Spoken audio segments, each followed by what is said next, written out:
Magandang araw mga banateros at eto na nga pag-usapan na po natin hanggang mga taga Mindanao ay nagwarla na, nagalit na at magdideklara ng digmaan sa pamamagitan ng pakikipaglaban sa Supreme Court. Nagpasa ho sila, yung mga abogado sa Mindanao ay nagpasa ho ng reklamo patungkol dito sa impeachment proceeding na nangyayari dahil nga po sa sabi nila ay sabi po namin ay kasama po pala ako dyan. Sabi po namin ay itong impeachment na ito ay talagang illegal dahil hindi ho sinunod ang tamang proseso. Maling proseso, masyadong minadali at pinaspaso para sa halagang 150 million bawat isang congressman. Hindi, walang ganon. Basta ho, pinaspas po, sobra-sobra itong impeachment complaint na ito at tila ho maraming violation na ho ang ginawa nila. Kaya ito, inireklamo na ho ng mga Mindanaon lawyers, mga taga Mindanao, mga abogado na sa Mindanao, ito inireklamo na. Sa pangunguna ho ni Atty. Torion, ang pinakamatikas na abogadong nakilala ko sa sobrang galing nito ay talaga nga namang gusto ko nang mag-law. Pero eto nga ho, at dahil ho dyan, marami hong nag-react po itong mga kongresista natin na sinasabing hindi naman totoo yan, ganyan. Eto, paliwanag na ho ni Atty. Torion kung ano ho ba yung ginawa ng mga taga Mindanaon lawyers. So ito, pasok. So let's bring in one of those challenging for ouster. We've got with us tonight lawyer Israelito Torion. Welcome back to the big story. Atty. Torion, good to see you again. Bakit ngumingiti ka? Ikaw babaeng nakapula. Anong ibig mo sabihin yung pagngiti mong yan? Hindi ko kursunada yung pagngiti mong yan, ha? Biro lang. Maganda pa naman yung asawa ni Atty. Torion. Hanggang ngumiti ng ganyan. Baka kurut-kurutin siya Atty. Torion ng asawa niya. Hello. Good evening, ladies. Good evening to the viewers of this popular TV station. Thank you for inviting me again. Good evening. Iba naman topic natin tonight. Okay, first of all, why don't you give us the backstory here? How did this group, we're talking about the impeachment petition that you filed yesterday, or the other day, sorry, Feb 18. Tell us the story. How did this group of 29 Mindanaoan lawyers come to be and who initiated it? 29 Mindanaoan lawyers ang nagpetition sa Supreme Court. Naku po, malupit itong mga lawyers na to. Tapos may iba pang kasama. Mas malupit pa yung mga kasama. Pakinggan natin si Atty. Torion. Well, actually, when I watched the news about the filing of the impeachment complaint in the Senate by the House of Representatives, I am a law dean and a law teacher. So I noticed that the take note, ladies, this is a law dean. Hindi lang ho ito yung pipitsugil lawyer na katulad ni Libayan. Ito po ay dean. Dean po ito ng isang universidad. At itong universidad na ito may 100% na passing sa bar exam ng pag-aabogasya. So ibig sabihin talagang malupit po itong dean na ito. Di ba? Tuloy.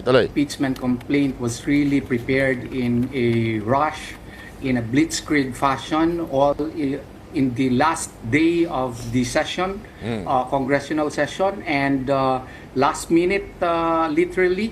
And I noticed that there was no proper verification that was conducted, because I know that impeachment process is supposedly a solemn process, and it is not merely a numbers game, and it is supposedly bound by stringent procedural requirements. But all these were not followed by the House of Representatives. Instead, they rushed the complaint.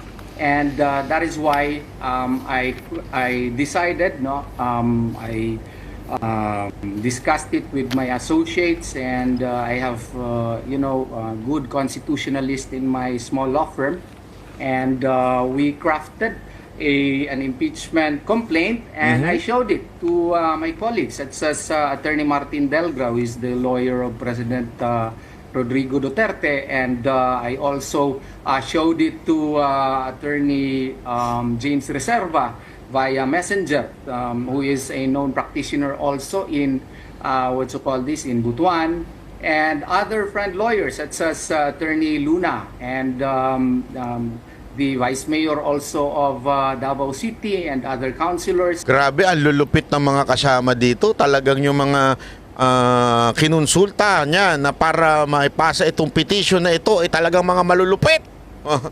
And I also showed it to Banatbay, Banatbay, Coach Oli, and Boss Dada.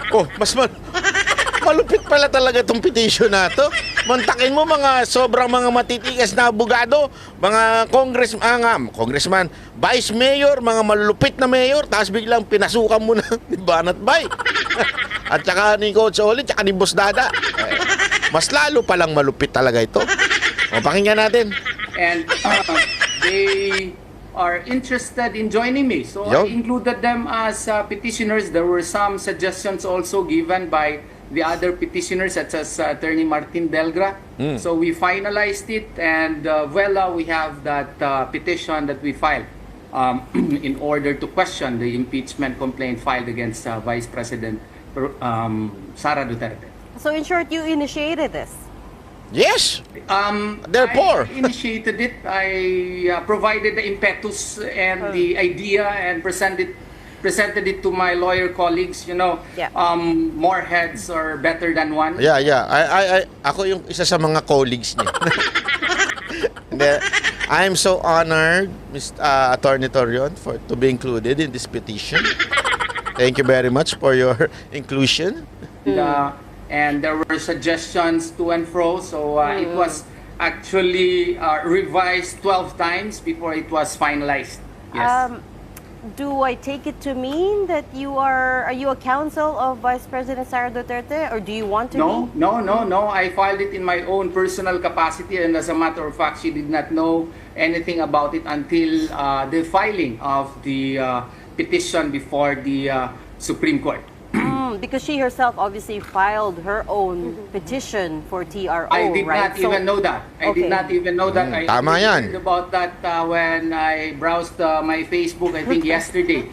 So you did not coordinate? I did not have any idea that she filed before us. Okay, so there was no coordination, there was no working together. Okay. Definitely.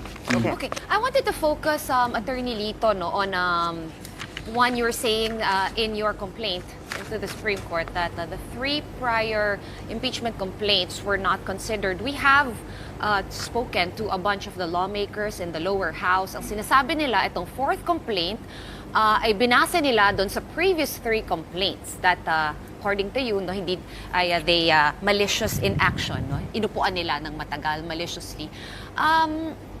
They argue that they actually made this 4th complaint to summarize and make more concise the points in the first 3 complaints, because like the first complaint was sobrang dami daw articles, 20 plus articles, etc.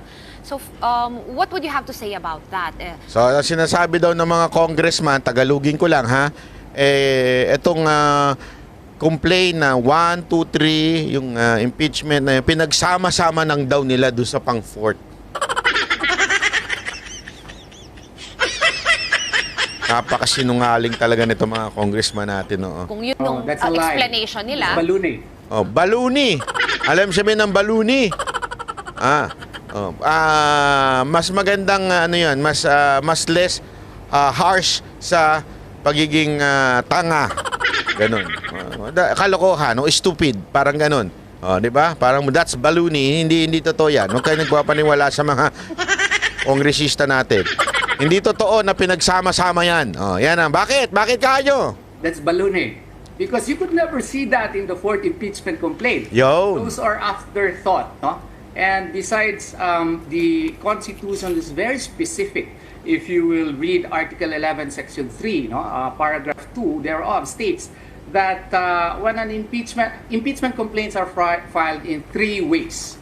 1, via a member of the House when he files himself an impeachment complaint. Second, by any ordinary citizen, and there is going to be a congressman that is going to endorse that complaint. And then the third way is when 1/3 of them would agree to file a complaint. But in this, in under Article 11, Section 3, Paragraph 2, in relation with Rule 2, Section 3 of the House Rules on Impeachment, there is a mandatory requirement that upon the filing of an impeachment complaint, if you read the Constitution, there is a mandatory action on the part of the House of Representatives to subject it to the order of business within 10 session days. And for the Speaker, if you will read Rule 2, Section 3 of their own rules, mandate that the Speaker should include it in the order of business within 10 session days and refer it to the Committee on Justice within 3 session days. And the word used is immediately. Yon, malinaw ho yun. So hindi ho pwedeng itenga ang isang reklamo o ang isang impeachment. Hindi mo pwedeng itenga yon at sabihin mo, sandali, i-consolidate natin yan, pagsasama-samahin natin yan. Hindi pwedeng gayon. Kailangan, pag may nag-submit na sa'yo, immediately, nasa nila yan, nasa rules nila, immediately, kailangan reviewin yan at tignan at dalhin sa Committee on Defense or Justice ba yun? Tama. Tama ba yun? Oh? Kaya. But they never acted on it. They keep citing Gutierrez versus House of Representatives to counter my argument on the concept of initiation, but they forgot that Gutierrez versus House of Representatives, there were 2 complaints filed, but in the first 2 modes. Okay, it was not filed by 1/3 vote, and even in those cases, if you will read the case in its entirety, no. First, now Senator Risa Hontiveros Baracuel filed it prior to the opening of Congress. But when Congress opened in that case of Gutierrez, no, the Speaker of the House immediately had it the next day referred to the order of business within 10 days. And then thereafter, it was referred to the, to the Committee on Justice within 3 session days. Committee on Justice pala. Kasi doon sa isa kong video, Committee of Defense ako ng Defense. Committee on Justice. Sorry naman. I stand corrected. Committee on Justice. The only question there was, can you legally refer 2 complaints at the same time? And according to the Supreme Court, yes, because initiation means filing and referral to the Committee on Justice. But in this case, they maliciously never acted on the 3 complaints. So nagsasite daw yung mga congressman ng isang parang nangyari noon na sinasabi nilang, hindi, bakit ito na hindi kaagad, hindi na-apply yung 1-year ban. Ang sinasabi nito, oo, hindi man na-apply yung 1-year ban, pero ni-refer kaagad doon sa, umandar kaagad. Ibig sabihin, tinanggap, pinasa sa Speaker, ni-refer sa Committee on Justice, at doon dininig. Diba? So, importante ho yun. Ang problema kasi, nung tinanggap yung unang 3, tiningga nila, sandali. Hindi pwede yan. Antayin natin yung pang-4. Yun ang sinasabi nating malicious na ginawa ng Congress. Hindi dapat ganun. Which is therefore a grave abuse of discretion amounting to lack or excess of jurisdiction, which now call to operation Article 8, Section 1, which is the expanded concept of certiorari, which gives authority on the part of the court to determine whether or not there is that abuse of discretion amounting to lack or excess of jurisdiction on the part of any branch or instrumentality of the government. Therefore, the Supreme Court now has the power and requisite authority to exercise this certiorari jurisdiction and declare the complaint filed before the Senate as void. Yun. Alinaw. Let me pick on, so you raised 2 issues there, right? So verification, 1-year bar. Let me pick on the point about verification, because you're right, the House rules say that complaints should be immediately transmitted to the office of the Speaker as soon as they're verified. But the House Prosecution Panel members, with whom we've spoken to a number of, they said that nowhere does it say in the House rules that there is a specific number of days that verified complaints can stay in the SecGen's office. Hindi naman daw specify yung number of days. Well, if you base it on jurisprudence, the requirement of immediacy is there. And that is, what you call this, clear in Gutierrez versus House of Representatives, and even in Francisco versus House of Representatives. Now, just because it is not there does not mean that you will maliciously freeze it, because the mandate of the Constitution is such that they should act on it, determine whether or not it is sufficient in form, as well as whether or not it is sufficient in substance by the Committee of Justice, because impeachment is a solemn process. It is meant to safeguard, not subvert our democracy. Because if you will just make this as a numbers game, then the fear of the Supreme Court in the two cases that I mentioned would be really present, such that it can be used as a political expediency. It would be used to consolidate or gain power, political power, by removing a high official who has been elected by 32 million, more than 32 million votes. So the processes, the verification requirement is a solemn process that must be complied with. And verification has three modalities. Number one, that you must have personal knowledge of the recitations of the complaint, or your knowledge must be based on authentic records, or both. And as a matter of fact, if you will base it now on the 2019 Rules of Procedure, Rules of Civil Procedure, these requirements are very strict, such that if such is very strict in ordinary complaints, it should be stricter in impeachment complaints, because you are now seeking to remove high public officials voted by 32, more than 32 million votes. Feeling ko yung mga nag-i-interview sa kanya, pag binabanggit ni Torion yung 32 million votes, parang na ano sila, no? Parang na, unang banggitin niya. Ayaw namin niya kay Sara.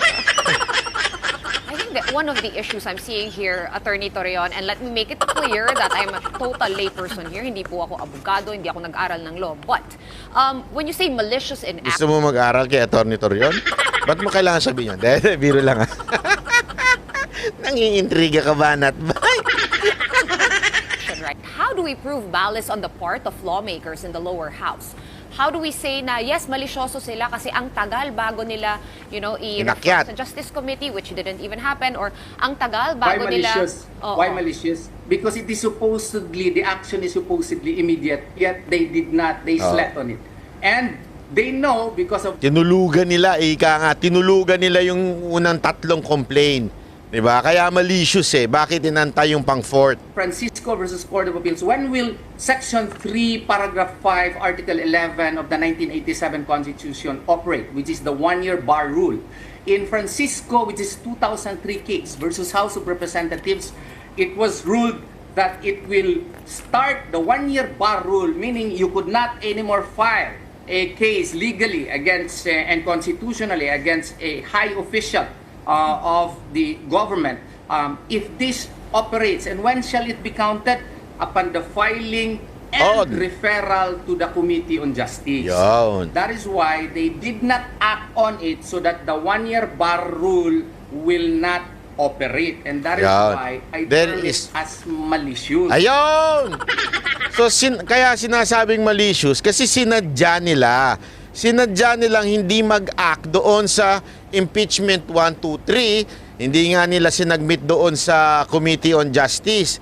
So ibig sabihin, doon pa lang malalaman mo na there is a malicious motive o intent para na dumiretso na doon sa fourth impeachment complaint. Yun yung ating ipinaglalaban dito, di ba? Galing talaga ni Atty. Torion.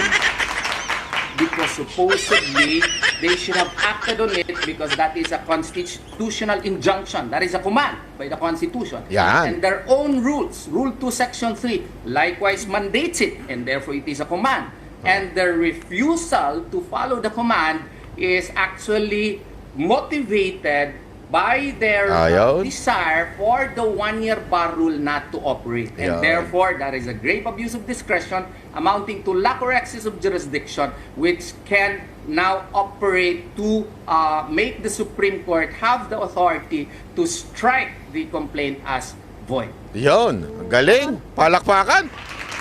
Natameme yung mga host.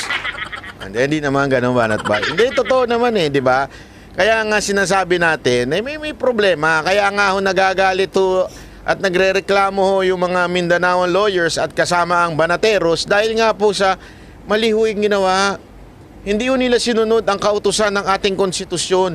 Hindi ho nila sinunod yung kahit yung kanilang rules. Ika nga, sila mismo hindi sumunod sa sarili nilang rules. Ilang beses na nila ginawa yan, di ba? Ilang beses na pinoint out ni Marcoleta yung ganyang klaseng galawan nitong mga congressman natin. Ganyan ho sila. Oh, Isus, Ginoo, sinabi ko sa inyo. Tuloy natin. No, Attorney, I just want to know, other than this, while waiting for the Supreme Court's ruling, kung magagrant po itong petition na to, meron po ba kayong mga ibang ikinakasa to prevent the trial from happening? Well, that's the only way by which we can, only the Supreme Court can stop it, and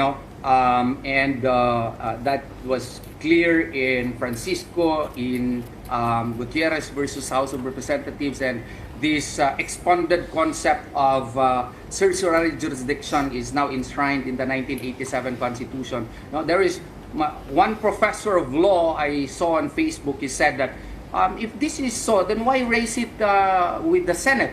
Well, my polite reply is the Senate's power is only those clearly mandated under the 1987 Constitution, because impeachment, while it may be lodged in the legislature, is not its usual duty. Its usual duty is to pass laws. So therefore, only those power expressly granted by the Supreme Court, which is to go to trial if there is a verified complaint, that is the limited power of the Senate. It cannot declare the complaint as void. Gets nyo?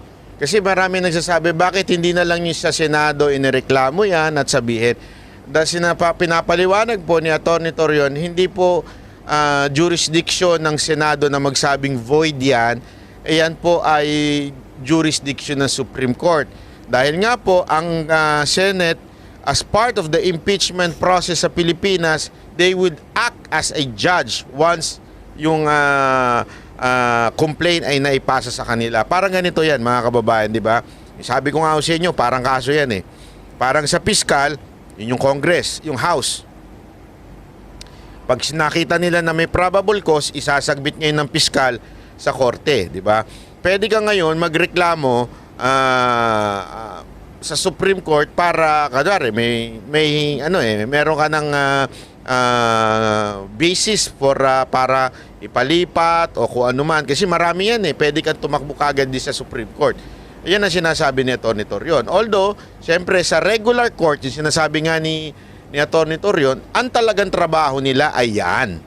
Yun yung sa regular court. Pero pagdating po sa Senate, hindi ho yan talaga ang trabaho nila. Nagiging trabaho nila yan once tinanggap na nila yung impeachment na sinend ng Kamara. So, ang magdi-decide na kung yan po ba ay valid, kung may kiki-question ka sa Supreme Court po. Yun po ang sinabi ni Atty. Torion. Because that is a judicial function which only the Supreme Court can exercise. Yan. On the issue of the one-year prohibition rule, I think you answered your own question there. Correct? Again, House rules state that a complaint is considered commenced only after it is referred to the Committee on Justice, which the first three complaints were not. So technically, hindi sila na-file. Shoot. The ban only applies when the impeachment process has been formally initiated, which only happened on the fourth complaint. So that's a technicality there. Yes. It's not a technicality, it's a constitutional defect, because the mandate to act on impeachment complaints is mandatory. The immediacy thereof has to be followed. And the fact that they did not follow in order for the one-year bar rule not to apply makes their complaint, the fourth complaint, as void because it is constitutionally defective and it did not follow the mandate of the Constitution that the first three complaints, even if they referred the three complaints at one time, in accordance with Gutierrez versus House of Representatives, that could have been, argued as valid because in Gutierrez versus House of Representatives, there were two complaints that were simultaneously referred to the Committee on Justice, but the immediacy requirement was complied with. No? But in this case, they sat on it. December... They said they were studying it, attorney. They said the first two complaints. Depende yun. There were problems with it. That's why they took their time studying it. No. That's not an excuse. Valid Because, excuse. the persons who will study it will be the Committee on Justice. No, so properly. No, so if there were problems with it, no, the the speaker should have done its job, or the Secretary General should have done its job to include it within the House of Business within 10 session days. But this was never done. No, if there were defects in it, that would be discussed at length, whether or not it is sufficient informed by the Committee on Justice. Okay. Out of the three arguments that you have, that you stated in your complaint, pleading for the Supreme Court to call this fourth complaint defective, which one are you most confident in? Is it the three not being considered, the verification issue, the or the due prohibition? process? You could not really predict the action of the Supreme Court. They are highly intelligent. The justices are very learned. I could not predict. Only that the third ground, I also raised it, lack of due process on the part of the Vice President. She was never informed, given notice in hearing when the complaint was filed. As filed, this fourth complaint, I also raised it because it is a valid, This is a valid argument because any person is entitled to be heard before a case is filed against her. If a criminal case is filed, for instance, you even have the right to respond to such complaints. How much more here, where she has been elected by more than 32 million votes, she should have been given the chance to respond. And that is why if you will read Rule 2, Section 2 of their own rules, which they did not also follow. They did not also follow. Even if you have 1/3 vote, their own rules mandate that it should have been referred to the Committee on Justice. Okay? Because that is so, my understanding is that they specifically included that in Rule 2, Section 2 so as to observe notice and hearing requirement. That is my understanding of it. No, I may be wrong, but that is my understanding because high government officials, such as the Vice President, President for instance, should be given their day in court to at least preliminarily respond. And if they really have the 1/3 vote, then that would constitute now as the articles of impeachment, but you could not do away with the notice and hearing requirement because that is, there is a saying, strike, but hear me first. Lupit. I feel like it's a big ask of the Supreme Court at the moment because even Natulala sila. whether the Supreme Court has jurisdiction over this case is up in the air at the moment, and you are asking them. No, it's not up in the air. I'm very sure they will entertain it. Why? Because Baker versus Barr, a 1962 decision by the U.S. Supreme Court started all this. No, when it was before considered as a political question. Now even Gutierrez case was even considered as justiciable. No? And the Corona case was even considered as justiciable. Only that it was overtaken by events, hence the Supreme Court was not able to rule on it. My only prayer is that the Supreme Court would immediately tackle the same, but as to whether or not it has jurisdiction to try it, that matter was discussed at length in Gutierrez versus House of Representatives, yeah. and according to the Supreme Court, it has jurisdiction, expanded concept of certiorari. But you know, there are other legal minds that think otherwise. For instance, former Senate President Franklin Drilon, who says the Supreme Court at this point shouldn't interfere, right? Because fundamentally, this is a political exercise. We're not talking about a criminal charge here. We're not talking about a trial court. The Senate is sitting merely as a quasi-judicial body.